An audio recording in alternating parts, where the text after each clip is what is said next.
빌립보서 첫 번째 강의 주 안에 있는 나에게 라는 제목으로 말씀 전하겠습니다. 여러분 눈을 감고 생각해 보면 생각만 해도 좋은 사람이 있을 겁니다. 딱히 뭐가 좋았냐 하면 굳이 말할 필요도 없이 그 사람만 생각하면 입꼬리가 올라가고 입이 귀에 걸리는 그런 사람이 있습니다. 교회도 그럴 겁니다. 여러분들이 머릿속에 떠올려 보면 그저 흐뭇한 미소가 지어지는 교회가 있는가 하면 때로는 머리에 떠올려 보면 머리가 아픈 그러한 또 경험이 있는 교회도 있을 겁니다. 저도 미국에 있으면서 많은 교회들의 초청을 받고 신학교에도 초청을 받고 그렇게 바쁘게 초청을 가서 부흥회를 인도한 경험들이 있습니다. 그런데 그 많은 교회들 중에도 역시나 제가 돌이켜보면은 입가에 미소를 짓게 하는 그러한 좋은 교회들이 있습니다. 다시 가고 싶은 교회, 극진히 받았던 환대와 사랑 이런 걸 생각하면 마음에 큰 기쁨으로 남아있는 몇몇 교회가 또 설교를 준비하면서 생각해봐도 여전히 제 마음에 떠올랐습니다. 바울에게 있어서 바울이 많은 교회들을 개척을 했는데 갈라디아 교회로부터 고린도 교회에 이르기까지 많은 교회들을 개척했는데 바울 가운데 눈만 감고 떠올려 보면 기쁨으로 가득 채워지는 교회가 어떤 교회였냐면 바로 빌립보 교회였다는 겁니다. 바울에게 있어서 빌립보 교회는 눈만 감아도 그저 기쁨이 넘치고 입꼬리가 올라가고 입에 귀에 걸리게 만드는 그런 교회. 요즘 포털 사이트에 어떤 단어를 검색하면 그와 많이 사람들이 검색한 연관 검색어가 나옵니다. 최병락 목사하고 구글에 쳐보니까 나이 이렇게 나오더라고요. 사람들이 많이 최병락 목사 나이를 쳐봤나 봐요. 최병락 목사 당연히 강남중앙 침례교회 세미양교회 연관 검색어로 나오겠죠. 만약에 빌립보 교회라고 하는 단어를 치면 가장 먼저 떠오르는 연관 검색어는 뭐냐면 기쁨이라고 하는 단어입니다. 바울에게 있어서 빌립보 교회는 기쁨, 카라라고 하는 단어와 동의어처럼 자기에게 인식되어지고 있었다는 겁니다. 빌립보서에는 그렇기 때문에 기쁨이라는 단어가 명사형으로 5번, 동사형으로 9번 해서 총 14번이 카라라고 하는 단어가 등장을 합니다. 불과 4장밖에 되지 않는 짧은 편지에 14번의 동의어가 사용되어졌다는 것은 시종 기쁨이라는 단어가 빌립보서 전체에 스며들어 있고 그냥 모든 빌립보서를 도배하고 있다고 표현을 해도 과언이 아닙니다. 빌립보서의 가장 큰 특징이 다른 서신서와 비교했을 때 어떤 특징이 있는가? 빌립보서의 특징은 특징이 없다는 게 특징입니다. 다른 말로 하면 바울이 어떤 심오한 목적을 두고 그들을 교훈하기 위해서 쓴 편지가 아니라는 겁니다. 마치 갈라디아서나 고린도 전후서나 디도서 디모데 전후서와 같은 그런 편지는 뚜렷한 목적을 가지고 편지를 보낸 겁니다. 복음이 변질되어진 갈라디아 교회를 향해 복음을 교정한다든지 교회가 심각하게 병이 든 고린도 교회를 향해서 교훈을 하기 위해서 편지를 한다든지 그리고 목회의 일선에 나아가는 디도와 디모데와 같은 사람들을 위해서는 목회를 어떻게 해야 하는지에 대한 분명한 목적을 가지고 써내려간 서신들이 대부분인 반면에 이 빌립보서는 어떤 특징과 목적을 놓고 편지를 보낸 게 아니라 굳이 표현하자면 그냥 쓴 편지입니다. 따라서 이것을 일반 서신이다 이렇게 표현할 수 있습니다. 그럼 왜 그냥 썼을까? 여러분 누군가에게 전화를 할 때 목적을 가지고 전화하는 사이하고 그냥 전화하는 사이하고 어느 사이가 더 가까운 사이입니까? 여러분이 카톡을 보낼 때 내 한번 하고 목적을 가지고 두드리는 카톡과 잘 있나 싶어 보내는 문자를 보내는 사이는 확실히 그냥 보내고 그냥 보고 싶고 이유 없이 전화 거는 사이가 훨씬 가까운 사이 아니겠습니까? 바울에게 있어서 빌립보 교회가 어떤 목적과 교화와 교훈을 목적으로 편지를 한 게 아니라 그저 그리워서, 그저 고마워서, 그저 보고 싶어서 이렇게 뚜렷한 목적이 없음에도 불구하고 기쁨과 감사와 감격으로 써내려간 편지가 빌립보서라는 겁니다. 물론 그렇다고 해서 빌립보서 내에 어떤 목적이 없는 건 아닙니다. 주가 되지 않은 뿐이지 마이너한 목적들은 들어 있습니다. 예를 들면 바울이 로마 감옥에 있을 때에 빌립보 교회가 선교사로 파송해준 에바브로디도가 병중에 있으면서도 얼마나 열심히 선교를 했는지 그를 돌려보내면서 빌립보서를 그의 손에 쥐어주면서 그를 영접하라는 것과, 저 4장에 가면 교회 안에 작게 일어나고 있는 분열, 집사님 2명이 다툰 것 같아요. 순 집사님과 유 집사님, 그 둘이가 싸우는 내용들에 있어서 평화를 촉구한다든지 하는 그러한 내용들이 들어있음에도 불구하고 빌립보서 전체를 관통하는 느낌은 감사해서, 고마워서, 보고 싶어서, 그리워서 그냥 그렇게 이런 마음으로 편지를 보낸 게 빌립보서입니다. 빌립보서는 언제 기록했는가? 바울이 로마 감옥에 2번 투옥되어지는데 1차 투옥 기간인 AD 61년에서 63년 사이에 아마도 62년에서 3년에 기록되어진 편지다, 이렇게 보고 있습니다. 로마 감옥에서 썼다고 해서 우리는 이 편지를 옥중서신이다 이렇게 이해하고 있습니다. 대표적인 옥중서신은 4권을 우리는 잘 알고 있습니다. 에베소서, 빌립보서, 골로새서, 빌레몬서. 외우기도 쉽습니다.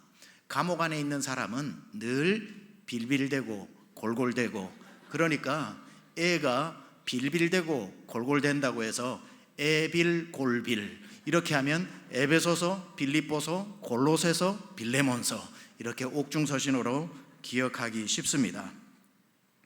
오늘 로마 감옥에서 편지를 보내고 있는 이 편지는 빌립보 교회가 개척되어진 이후 약 10년에서 12년이 지나는 시점에 고마움의 편지를 보내고 있습니다. 이것은 무엇을 의미하는가?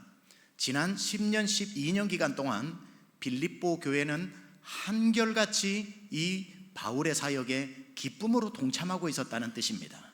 faithful, 아주 신실하게 동참하고 있었던 겁니다.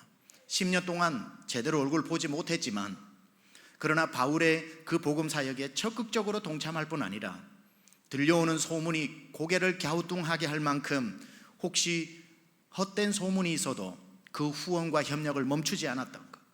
바울이 감옥에 갇혔대더라. 그러면은 이제는 선교 지원 끊어야 되겠네. 복음도 못 전하는 사람에게 무슨 선교를 하냐. 바울이 이랬대더라 저랬대더라 하고 무성이 들려오는 곡해되어진 소문에 좌지우지되지 않고 여전히 계속 복음의 협력을 10년 이상 해왔던 교회니까 얼마나 바울에게 있어서 고마운 교회며, 어디 그뿐입니까?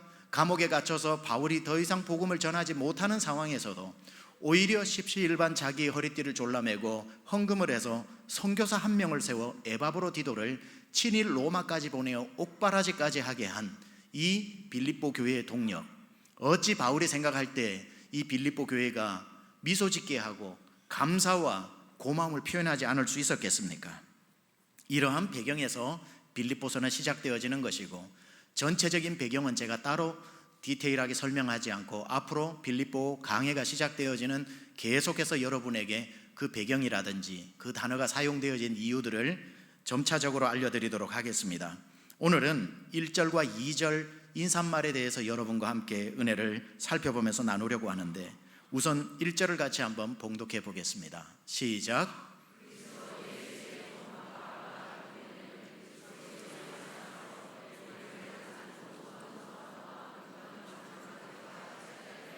그리스도 예수의 종 바울과 디모데는 그리스도 예수 안에서 빌립보에 사는 모든 성도와 또는 감독들과 집사들에게 편지하노니. 아주 평범한 이 한 구절에는 특이한 점이 있습니다. 여러분이 발견하셨는지는 모르겠지만 이 1절에는 바울이 쓴 다른 서신서의 인사말과는 다른 느낌으로 기록되어져 있습니다. 어떤 특이한 점이 있냐면, 바울이 늘 언제나 편지의 서문에 썼던 예수 그리스도로 말미암아 사도로 택정받은 나 바울은 해서 자기가 사도라는 것을 굉장히 강조를 합니다. 그런데 오늘 이 빌립보서에는 자기가 사도라고 하는 그 흔한 표현을 강조해서 표현하지 않고 아예 사용하지 않습니다.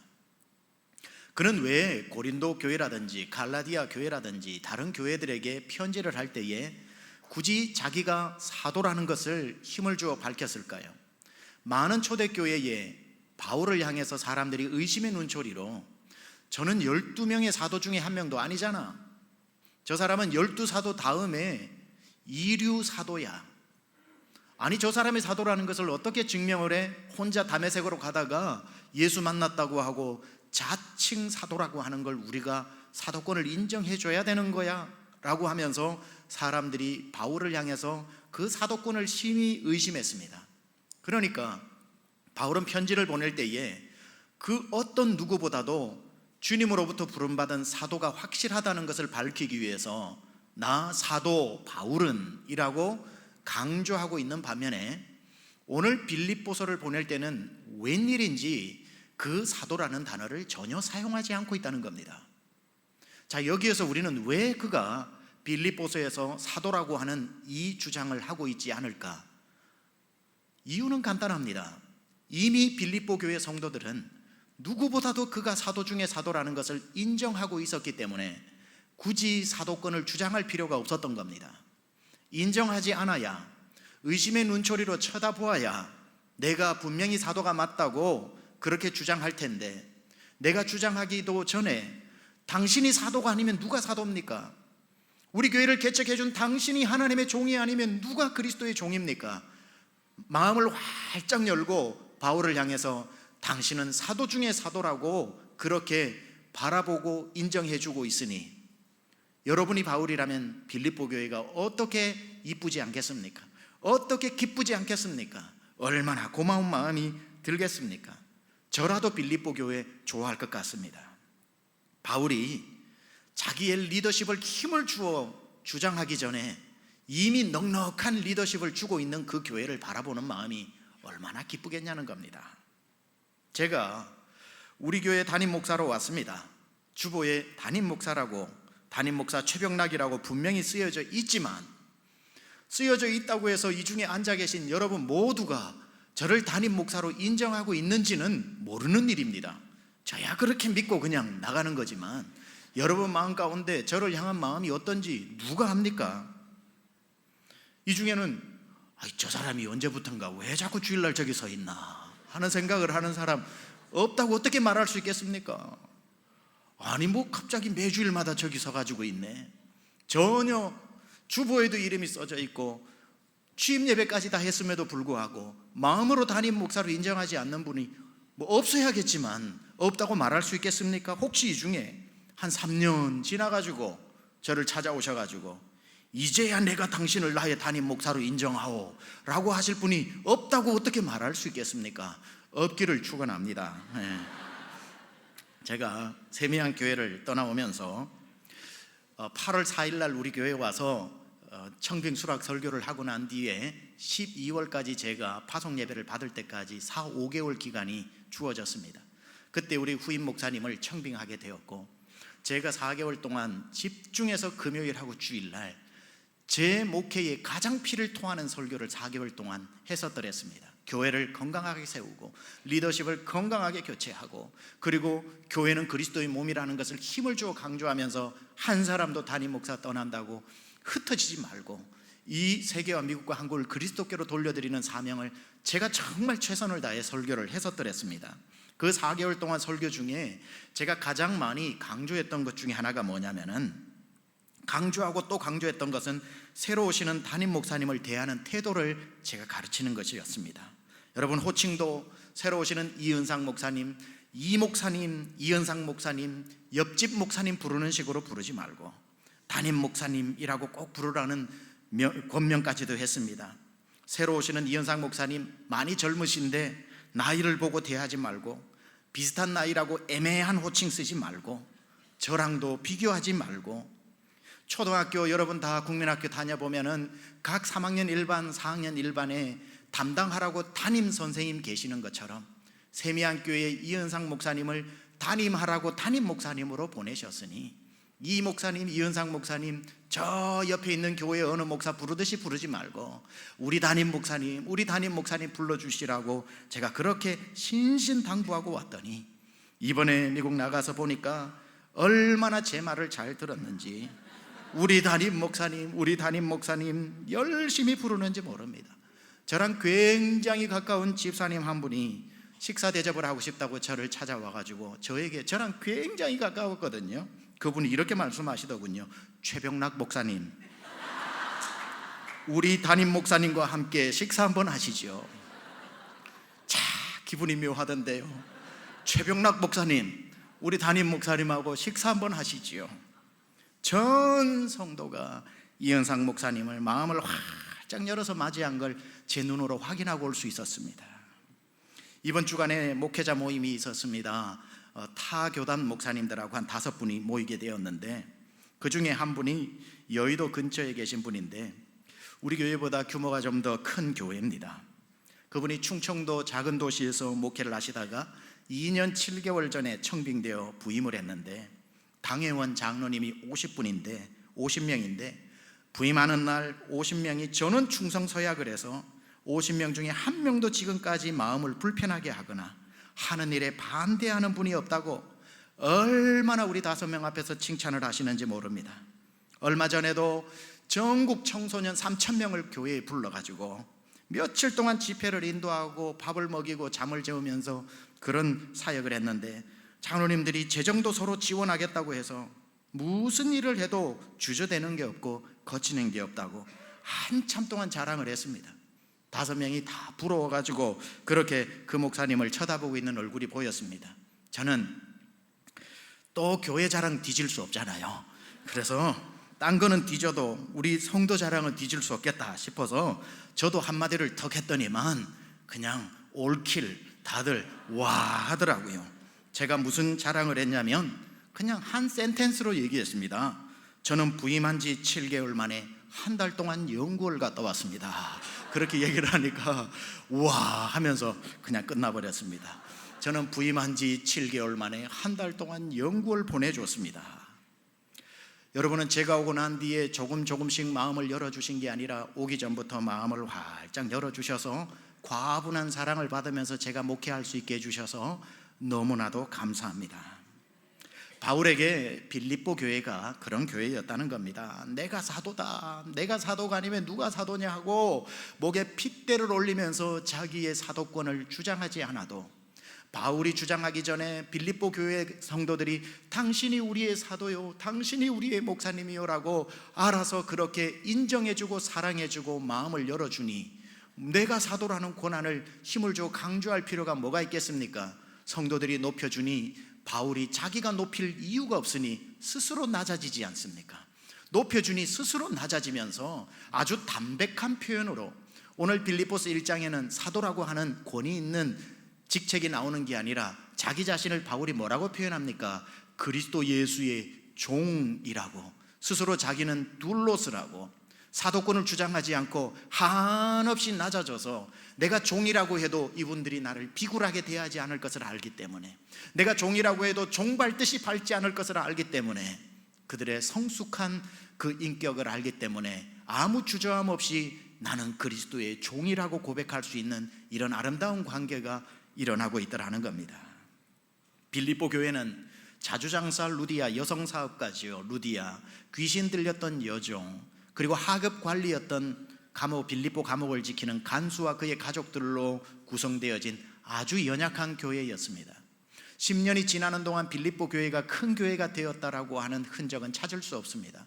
여전히 작은 교회였지만 빌립보 교회는 작다고 작은 교회가 아니라 요즘 작으면서도 강한 교회를 강소교회라고 얘기하는데, 빌립보 교회는 강소교회였습니다.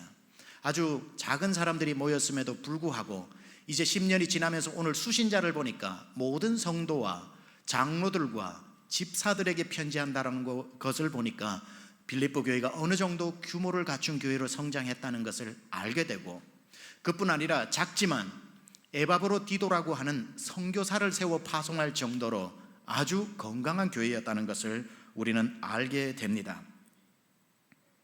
이런 발신자는 바울이었고 수신자는 빌립보 교회 성도들을 향해 2절은 이렇게 이어집니다. 우리 2절 말씀 같이 봉독하겠습니다. 시작.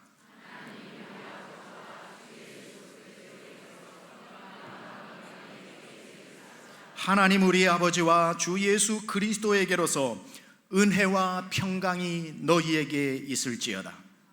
2절에 이르면 우리의 눈을 의심케 만드는 단어가 등장합니다. 은혜와 평강, 카리스 카이 에이레네. 은혜와 평강이라고 하는 단어가 이 2절에 등장을 하는데 우리를 놀라게 하는 단어입니다. 왜냐하면 바울이 지금 감옥 안에 있고 편지는 감옥 밖에 있는 사람, 쇠사슬에 묶인 사람이 자유롭게 다니는 사람들에게 편지를 쓰면서 사용하는 단어가 은혜와 평강이라는 단어를 사용하니 이게 어떻게 가능한 단어이겠습니까? 감옥 안에 존재하지 않는 단어를 지금 바울이 사용하고 있는 겁니다. 은혜, 평강, 기쁨 이런 단어는 감옥 밖에 있는 사람이 감옥 안에 있는 사람에게, 요즘 추석이 되니 택배 많이 보내시지요. 감옥 밖에 있는 사람이 감옥 안에 있는 사람에게 택배로 보내는 단어들입니다. 은혜, 평강, 기쁨. 그런데 오늘 본문을 보면 감옥 안에 있는 바울이 감옥 밖에 있는 성도들을 향해서 택배를 보내는데 거기에 뭘로 넣고 보내냐면 은혜와 평강을 넣어서 보내고 있습니다. 이게 말이 안 되는 그런 표현인 거지요.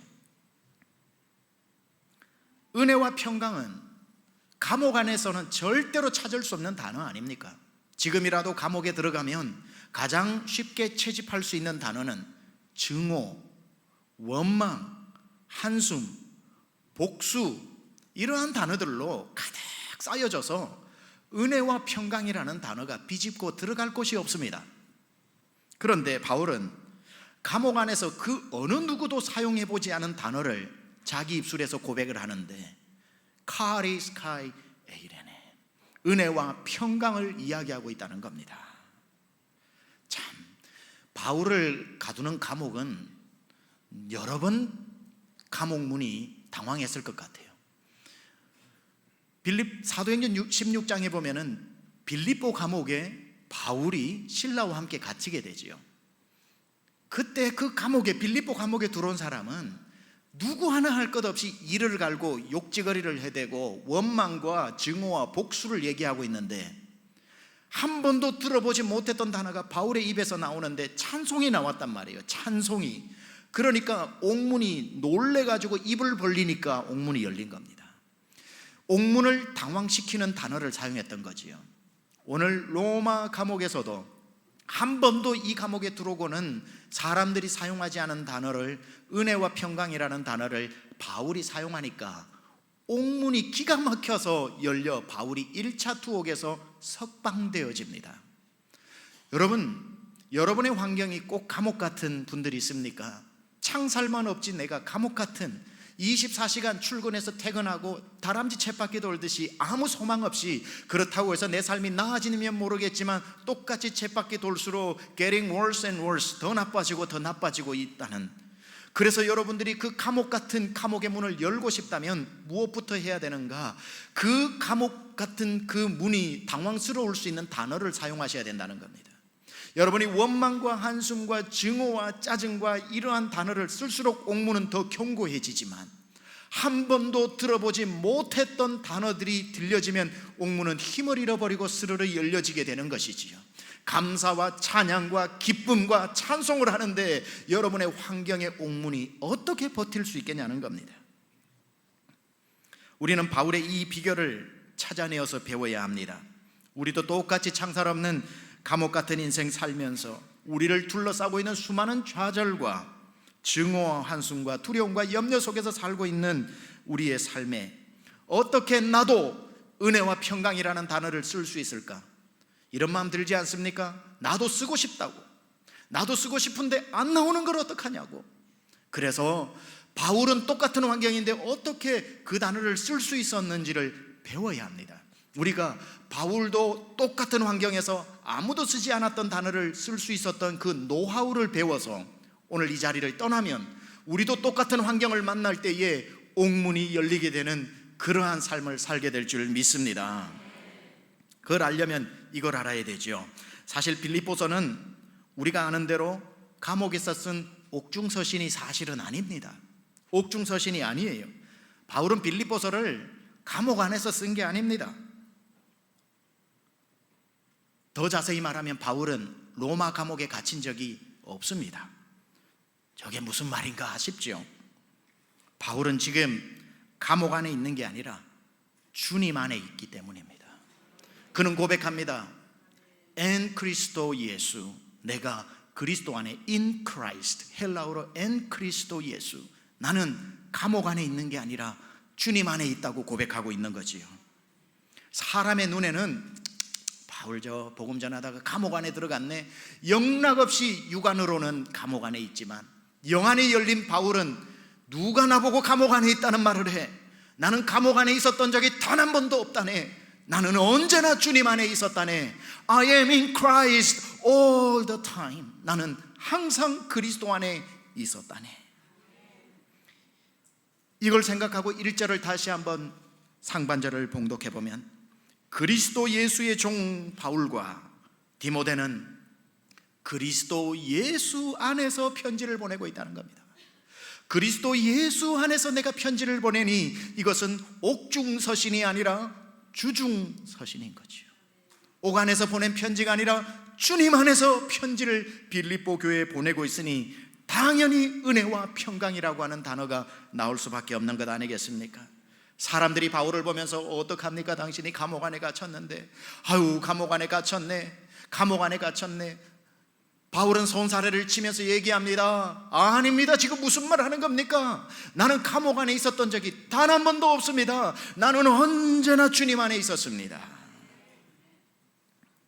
그러니 바울은 남들이 볼 때는 바울이 오늘도 빈들을 가는구나, 바울이 오늘도 풍랑을 만나 지중해 바다에 떠 있구나, 오늘 바울이 복음을 들고 저 타우로스 산을 넘어가는구나, 빈들을 가고 바다에 빠지고 광야를 지나가는 것처럼 보이지만 바울은 얘기하는 겁니다. 나는 빈들에 있었던 적도 없고 강의 한가운데 빠진 적도 없고 감옥 안에 있었던 적도 없습니다. 나는 어디에 있든지 상관없이 언제나 주님 안에 있었습니다. 언제나 바울은 자기가 주님 안에 있었지 환경 안에 있었다고 고백한 적이 없었다는 겁니다. 자기가 주님 안에 있다는 정체성이 분명할진데 무엇이 두려울 것이며 무슨 원망이 있을 것이며 무슨 염려와 근심이 그를 이길 수 있겠습니까? 주님 안에 있는데 평강이 당연하지요, 감사가 당연하지요, 기쁨이 당연하지요. 찬송인들 왜 나오지 않겠습니까? 따라하겠습니다. 주 안에 있는 나에게 딴 근심이 있으랴, 주 안에 있는 나에게 딴 기쁨이 있으랴. 할렐루야. 주 안에 있는 나에게 딴 근심이 있으랴, 십자가 밑에 나아가 내 짐을 풀었네. 할렐루야. 주님 밖에 있으니까 근심이 있는 거지, 주 안에 있는 나에게 딴 근심이 있겠습니까? 주님 안에서 누리는 기쁨 가지고 딴 기쁨이 비교라도 할 수 있겠습니까? 주님 안에서 누리는 기쁨만큼 기쁜 딴 기쁨이 어디 있으며, 주님 안에서 해결되는 근심이 다 해결되는데 무슨 주 안에 있는 자가 근심 어린 눈으로 살겠습니까? 그러나 십자가 밑에 나아가 내 짐을 풀 수 있는 주님이 계신데 뭐가 두렵겠습니까? 내 상황이 바뀌지 않아도 여전히 감옥 같은 안에 있어도 내가 빈들의 광야를 지나간다 할지라도 주님 안에 있는 자에게 있어서는 그냥 찬송이 나오는 겁니다. 주님을 찬송하면서 할렐루야 할렐루야, 내 앞길 멀고 험해도 어떻게 해요? 나 주님만 따라가리. 이제 알았네요. 왜 근심이 있는지, 왜 내가 살면서 일주일 동안 죽을 그 인상을 쓰고 살았는지, 왜 내가 이 염려가 도무지 나에게 떠나가지 않았는지 알았네요. 주님 밖에 있어서 그런 겁니다. 주님 밖에서 내 문제를 내가 해결하려고 하니까 어디 됩니까? 내 힘이 무슨 힘이 있어서 그걸 가능하게 합니까? 그럴 때는 신속하게 주님 안으로 들어와야 되는 겁니다. 주님, 내가 주님 안으로 들어옵니다. 주 안에 있는 나에게 딴 근심 없는 줄 믿습니다. 저는 바다를 무서워합니다. 호수는 좋고 강도 좋아하는데 바다가 무서워요. 수영도 잘 못하는 이유도 있지만 제가 몇 번 수영을 그냥 우리 집사님한테 배웠거든요. 음파 파 해야 되는데 저는 파 하니까 물이 다 들어와 버립니다. 뭐 그런 것도 있고 잘 안 됩니다. 수영도 개헤엄밖에는 잘 못 칩니다. 근데 바다를 무서워하는 이유는 한 가지입니다. 바다에만 들어가면 상어가 와가지고 꽉 다리를 물 것 같은 그런 두려움이 있는 겁니다. 어떤 사람이 바다에서 상어한테 물리는 것하고요, 서울 한복판에서 사자한테 물리는 거하고 같은 확률이랍니다. 그러니까 안 물리는 게 정상입니다. 전 세계 1년 가봐야 상어한테 물린 뉴스 몇 편 안 나옵니다. 바다에서 상어한테 물리는 거하고 서울 한복판한테 사자한테 물리는 거하고 확률이 비슷하다는데 무슨 걱정할 게 있습니까? 그래도 무서운 겁니다. 그냥 그래도 나한테는 올 것 같아. 그러던 차에 수년 전에 플로리다에 총회가 있어서 가족이 같이 참석했다가 올랜도 플로리다에서 그 디즈니 월드가 있습니다. 가족들하고 같이 디즈니 월드를 간 김에 갔죠. 거기 가면은 시월드 같은 게 있어요. 큰 그 시월드가 있는데 엄청나게 큰 수족관이 있어요. 그 수족관에 이제 놀러를 티켓팅을 하고 갔더니만 정말 바다같이 넓은 수족관에 그 유리관으로 쭉 관통해서 가면서 위로 옆으로 밑으로 다 바다 같은 그 바다 생물들을 구경하게끔 만들어 놨습니다. 손을 잡고 그것을 이렇게 지나가는데 흡사한 느낌은 바다 한가운데로 지나가는 느낌이었습니다. 보니까 뭐 이런 뭐 펭귄도 지나가고 보니까 무슨 뭐 가오리도 지나가고 여러 각종 어떤 그 물고기들도 지나가는데 딱 보니까 제가 그렇게도 무서워하던 백상아리가 위로 배를 보여주면서 지나가다가 쓱 저 멀리 가더니만 제 옆으로 쓱 와가지고 제가 걷는데 같이 이렇게 보조를 맞추고 가더라고요. 야, 이게 왜 옆으로 따라오냐. 그런데 또 옆으로 쓱 가더니만 한 초속 제일 빠를 때는 시속 80km까지 헤엄을 치거든요. 쭉 가더니 슉 오는 거예요. 저한테로 확 오는데요. 질문합니다. 제가 무서워했을까요? 안 했을까요? 제가 특공대 출신인데 그거 가지고 무서워하겠습니까? 하나도 안 무서웠어요. 왜 안 무서웠는 줄 아세요? 저는 바다 안에 있었던 게 아니라 유리관 안에 있었기 때문에. 유리관 안에 있다 보니까 절대로 나를 물지 못한다는 걸 아니까 하나도 그 무서웠던 상어가 안 무섭던데요. 질문 하나 더 할까요? 안 무섭기만 했을까요? 제가 감상까지 했을까요? 그 참에 감상까지 한 겁니다. 보니까 입이 주둥이가 저렇게 생겼구나, 지느러미가 저렇게 생겼구나, 감상하는 여유까지 생기던데요. 바다 안에 있었으면 아찔했던 순간이 유리관 안에 있으니까 아무렇지도 않고 여유가 생겨 감상까지 하던데요. 바울의 이야기가 그겁니다. 내가 감옥 안에 있다면 두려움과 한숨과 눈물과 증오와 복수밖에 없겠지만 감옥 안에 들어왔더니 감옥 안에 길이 하나 있더라. 예수님이 감옥 안에 계신데 예수님 안에 날 감추어 주시더라. 주 안에 있는 나에게 딴 근심이 있겠냐. 나는 감옥 안에 있는 게 아니라 감옥 안에 나와 함께 하시는 예수 안에 내가 숨어 들어갔으니 주님이 나의 힘이 되시고 나의 능이 되시고 피할 바위 되시고 구원의 뿔이 되시고 산성이 되시는데 주님 안에 거한다는 이 고백, 오늘 이 편지에 주 안에 있는 나 바울이 빌립보 교회에 편지한다고 이야기하니 은혜와 평강을 자연스럽게 얘기할 수 있는 것 아니겠습니까? 주 안에 있다고 하는 사실, 이 사실을 깨닫고 나니 이제야 우리가 많이 봉독했던 이사야 43장 2절도 이해가 되는 겁니다. 우리 같이 한번 그 잘 아는 본문을 봉독해 봅니다. 시작. 네가 물 가운데로 지날 때에 내가 함께 할 것이라. 강을 건널 때에 물이 너를 짓몰지 못할 것이며 네가 불 가운데로 행할 때 타지도 아니할 것이요 불꽃이 너를 사르지도 못하리니. 자, 보세요. 우리는 이 본문을 보면서 어떻게 불 가운데로 가도 타지 않을까, 어떻게 물 가운데로 가도 물이 침몰치 못할까, 우리가 이해가 되지 않는 부분들이 있었는데 이걸 이해하고 나니까 우리 기독교인들은 물을 피해가게는 하지 않아요. 불을 피해가게는 하지 않아요. 주님이 우리를 연단한 가운데로 밀어넣으실 때도 있고 강의 한가운데로 지나가게도 여느 사람처럼 하게 하시지만 우리가 여전히 안전한 것은 그곳에서 주님 안으로 우리를 숨겨주시고 주님이 그 강을 지나가시고 주님이 그 불꽃 가운데로 지나가시기 때문에 주 안에 있기 때문에 타지도 아니하고 주 안에 있기 때문에 물이 우리를 침몰치도 못하는 역사가 일어나게 되는 줄 믿습니다. 주님 안에 거하시기를 축원합니다. 잠수함을 타고 가는 사람이, 물이 무서운 사람이 어디 있어요? 아무리 깊은 심해를 들어가도 잠수함 안에 들어가 있는 사람은 수조 톤의 물이 있어도 잠수함 안으로 한 방울도 들어오지 않지 않습니까? 잠수함 안에 있는 사람은 물을 두려워하지 않고 그 밖에서 무슨 불이 있어도 불을 두려워하지 않는 것처럼 우리는 그리스도 안에 있으면 물 가운데로 지나고 불 가운데로 지나도 불꽃과 물이 우리를 침몰치도 타지도 못하게 하시는 줄 믿습니다. 그런데 이 잠수함 안에 있었던 사람이 미친 척하고 아이 답답해 하고 잠수함 뚜껑을 열어버리는 순간 그 물이 자기를 덮칠 것이고 온갖 어떤 상어나 뭐나 다 자기를 물어 뜯을 것이고 잠수함에서 나오는 순간 그 생명은 끝이 나는 것처럼 예수 믿는다고 아이 답답해, 예수 믿는 거 아이 부담스러워, 예수 믿는 거 귀찮아, 주 안에 있는 게 귀찮아서 주님 밖으로 슬쩍 나오는 순간 사단마귀가 우는 사자처럼 삼킬 자를 찾고 우리의 생명은 거기에서 끝나는 것 아니겠습니까? 주 안에 머물러 있으시기 바랍니다.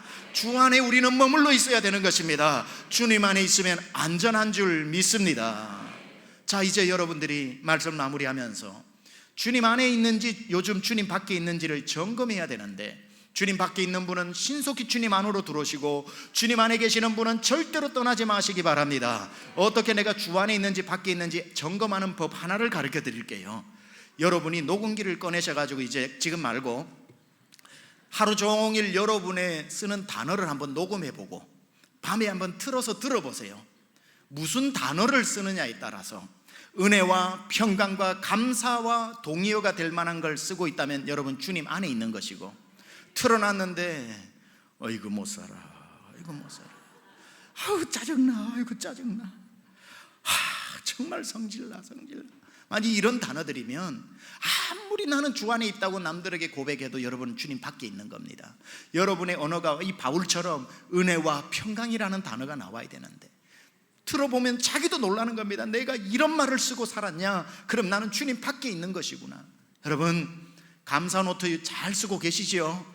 매일매일 감사를 계속 고백하는 그게 주님 안에 있는 사람이 고백하는 언어가 되는 겁니다. 그래서 잘 써라고 그러니까 쓰기는 싫고 어떤 분은 또 이렇게 하시더라고요.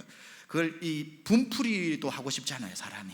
근데 감사를 써야 되니까 원래는 좋은 가정 만나서 감사합니다 이렇게 써야 되는데 그냥 그러고 싶지는 않은데 감사는 해야 되니까 지혜가 발동돼가지고 주여 이런 인간하고도 살게 하시니 감사합니다 이렇게 복수도 하면서 감사도 표현하는 방법이 또 있더라고요. 자, 여러분 우리가 주님 밖에서 쓰는 용어가 있고 주님 안에서 쓰는 용어가 있는데요, 보세요. 주님 밖에서 쓰는 용어가 뭐냐면 죽겠다 합니다. 그런데 죽겠다 하는 용어를 쓰다가 주님 안으로 쑥 들어가면 어떻게 바뀌는 줄 아세요? 죽게 있다. 주님 밖에서는 죽겠다 했는데 주님 안으로 들어오니까 아니야, 죽는 게 아니라 모든 게 주님께 있어, 주님께 달렸어, 주님이 하신다, 죽게 있다로 바뀌는 줄 믿습니다. 역경이라고 하는 단어가 나는 왜 이렇게 힘드냐, 하는 일마다 힘드냐, 주님은 나한테 왜 이렇게 모질게 구냐, 역경이 있는데 이 역경이 주님 안으로 쑥 들어가면 뭘로 바뀌어요? 경력으로 바뀌는 겁니다. 나의 가는 길을 그가 아시나니 내가 지금 역경의 길을 걸어도 주님 안에 있으면 내가 이 모든 것이 합력해서 선을 이루어 나의 스펙이 되고 나의 경력이 되는 줄 믿습니다. 살다가 정말 소망이 없어 힘들어서 그냥 자살해야 되겠다, 죽는 게 낫다, 그냥 자살이라고 이야기하는 이 자살이 주님 안으로 쓱 들어가니 뭘로 바뀌어요? 살자. 죽기는 왜 죽냐? 주님이 함께 하시는데 주 안에 들어왔더니만 주님 밖에 있으니 죽을 이유밖에 없고 주님 안으로 들어오니 살 이유밖에 없더라. 주님이 힘이 되시고 주님이 함께 하시고 주님이 이끌고 가시고 주님이 앞서 가시고 힘들 땐 뒤에서 밀어주시고 평안한 날에는 옆에서 친구 되어 손잡고 가시는데 죽기는 왜 죽어? 살자. 주님 밖에 있으면 자살. 주님 안에 들어오면 살자. 자, 이 정도 되면 강남에 사시니까 영어도 하리라 생각을 합니다. impossible, 불가능해. 이건 안 돼, 해봐야 안 돼. 아이고 해봤어, 안 돼 하는 단어가 예수를 만나 예수 안으로 들어오게 되면은 주님 안으로 들어오면 뭘로 바뀌어요? I am possible, I am possible로 읽혀지는 겁니다.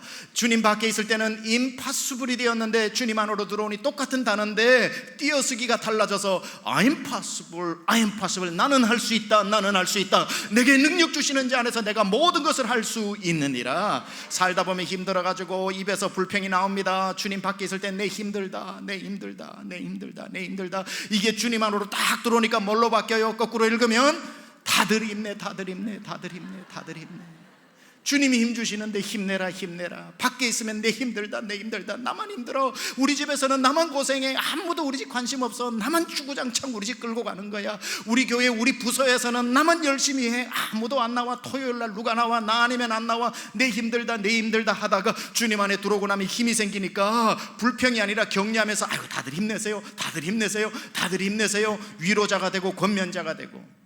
사랑하는 여러분, 주님 밖에 있는지 주님 안에 있는지 점검하는 거 어렵지 않습니다. 여러분 오늘 입술에서 정말 사망의 단어들이 나오는지, 주님 안에 있어서 생명의 단어들이 나오는지 오늘 여러분들 자세히 여러분 자신을 살펴보면서 오늘 주님 밖에 있었던 분들, 딱 보니 내가 요즘 주님하고 멀어져 있구나, 주님 밖에 있었구나 하시는 분들 주님 안으로 들어오시기를 축원합니다. 주님 안에 있구나, 감사합니다. 주님 안에 있구나 하시는 분들은 절대로 떠나가지 마시고 주 안에 있는 나에게 딴 기쁨 없고 주 안에 있는 나에게 딴 근심 없는 주 안에서 주시는 기쁨과 평안과 은혜를 다 누리시는 여러분 되시기를 주님의 이름으로 축원합니다.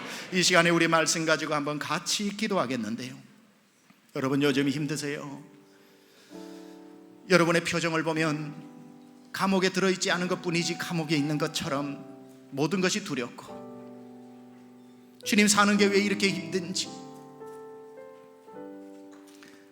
남들이 볼 때는 우리 집 평안한 줄 아는데 우리 집에 위기가 있고, 남들이 볼 때는 사업도 잘 되는 것 같은데 누구에게 속내를 내놓지 못하지만 하나님 내 삶에 어둠이 찾아와서 정말 요즘 살아가는 표정들이 영락없는 주님 밖에 있는 삶이었음을 오늘 점검했습니다.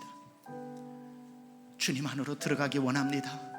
주님 안으로 들어가면 주 안에 있는 나에게 딴 기쁨 있으랴, 주 안에 있는 나에게 딴 근심인들 있으랴.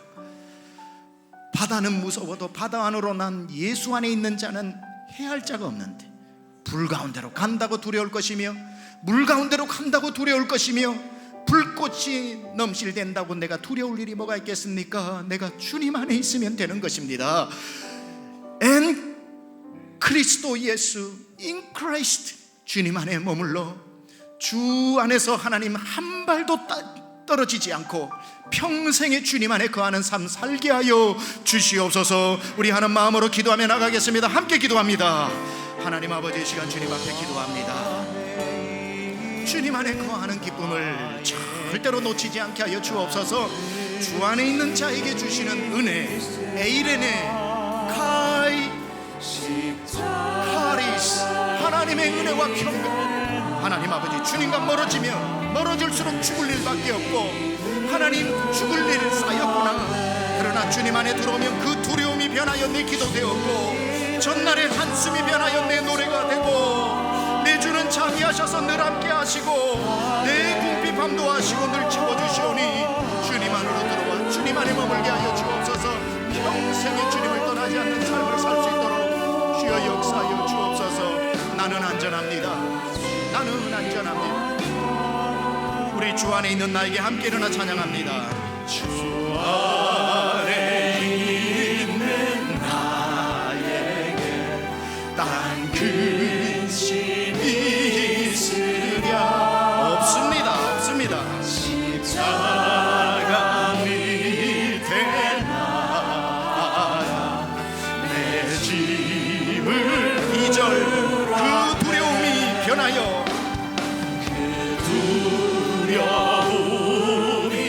예수 밖에 있던 두려움이 예수 안으로 들어오면 기도가 되는 것이고요, 예수 밖에서 쉬었던 한숨은 예수 안에 들어오면 찬송이 되는 겁니다.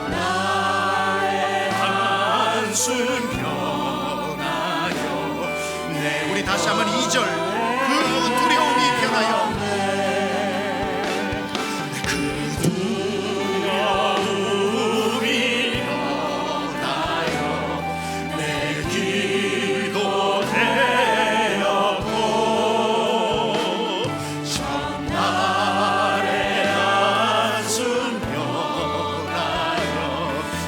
우리 마지막으로 4절 찬양합니다. 내 주와 맺은 언약은 영불변하시니 주와 맺은 언약은 영불변하시니 그 나라 가기까지는